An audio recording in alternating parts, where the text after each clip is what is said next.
Hello everyone, আশা করি সবাই ভালো আছেন। ইনশাআল্লাহ আপনাদের দয় ভালো আছি। আজকে নিয়ে আসলাম একটা নতুন ভিডিওটা হচ্ছে আমার বীরকে আজকে কীভাবে ক্লিন করবো আপনাদেরকে দেখানোর চেষ্টা করব।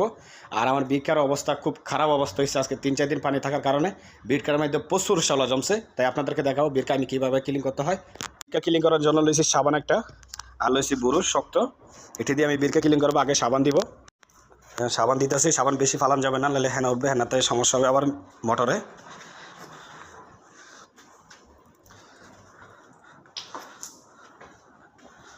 তবে খুব রিস্ক নিয়ে কাজ করতেছি আমি, কারণ প্রচুর পিছল। যদি 19-20 হয় তাহলে কইলে আমার মাজা টাজা ভাঙবে। অনেক রিস্কে কাজ করতেছি। অলরেডি আমার সাবান দেওয়া শেষ, এখন আমি বুরুষ দিয়ে ডলবো। এই যে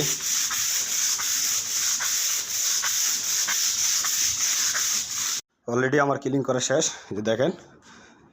আরও ক্লিন করতে হবে। এখন পানি মারবো, পানি মারা আবার সাবান দেবো, আবার ক্লিন করতে হবে।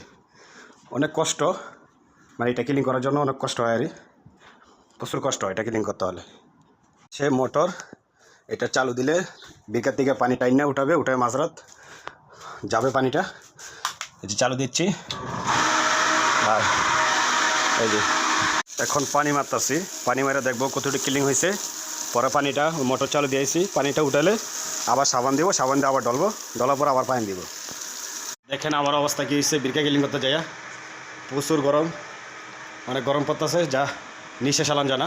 দেখেন আগের থেকে কিছু ক্লিয়ার হয়েছে, একটু পরিষ্কার হয়েছে আগের থেকে। তা আবার সাবান দিয়ে আবার পরিষ্কার করবো, পানিটা উঠানোর পরে সাবান দিয়ে আবার পরিষ্কার করবো।